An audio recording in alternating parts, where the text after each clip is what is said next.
Good morning, everybody. Happy Thursday morning. We have a lot to cover. We're going to get in there, but really quickly, I just want to let you guys know we're having another YouTube problem. So unfortunately, I'm going to have to split this video into two. So there is a part one and there is a part two, okay? Soon as we get everything fixed, once again, we'll go back to the original format, but you know, this is just what it is. But we have a lot to cover, so let's just jump in and get there, shall we? Let's go. So to start off with, what many of you may not know is that Princess Anne is on the International Olympic Committee. She's a member, and she went to the first day of the 141st IOC, International Olympic Committee member meeting. This took place at Mumbai on October 15th. You know, I have to tell you, I'm really getting irritated with the fact that the Royal Rota doesn't seem to follow anything that Princess Anne does. You know what I mean? She keeps her head down, and I would like to see what she's doing. I wish they would, yeah. All right, whatever. So as a member of that committee, she gave a speech on the second day while she was there, which was on the 16th. Can you guys tell that I like her? I wish she had her own channel on Twitter. All right, let's keep on with Princess Anne. We're going to continue with her.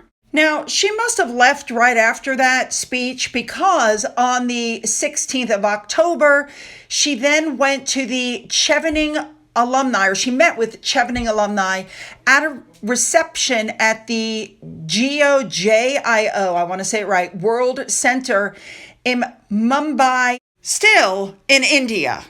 Now, love the outfit that she's wearing also. And I love the brooch on the left shoulder. Can you guys see that? So professional.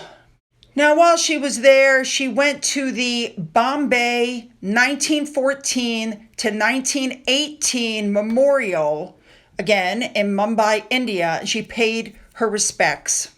She's fabulous. All right, now we're going to move on.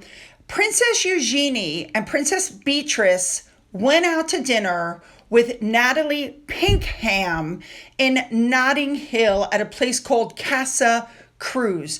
Now, first of all, I have to say, I really just off the top, I like Eugenie's outfit. The black boots with the hose, and I think she's really stepping up her game. She used to dress really frumpy, but I'm liking her clothing a little bit more. Still not crazy about her and her connection to Harry, but I like her clothing a little bit more. And then you have Beatrice, who also, I feel like since she got married, I feel like her style has been, what do you want to say, elevated, in my opinion. So Eugenie, apparently, they're claiming, is still remaining close to Harry. I don't know how true that is after he made fun of her pregnancy, but whatever.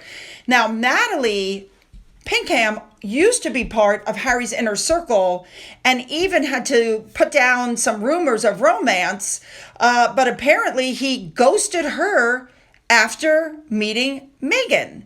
So apparently Eugenie and Beatrice keep their friendship with her, even though Harry has apparently dumped her. And also Natalie is also close to Zara Tindall, and she's regularly out with her.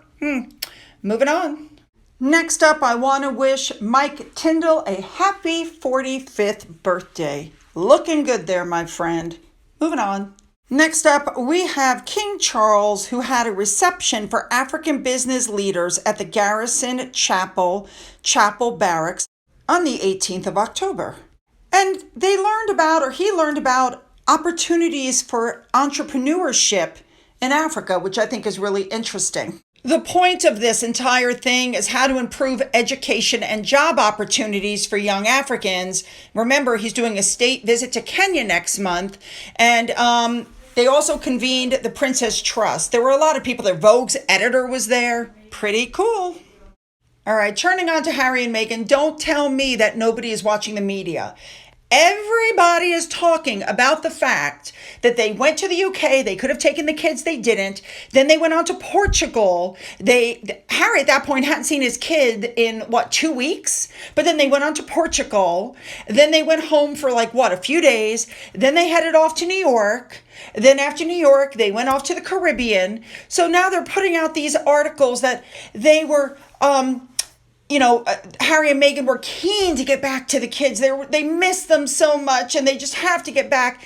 And these pictures of them in the airport are the ones that they're using. They're saying that there appears to be some tension, that Meghan is the one that looks keen to get back to the kids, not Harry. Okay? I'm telling you, they're starting to throw Harry under the proverbial bus.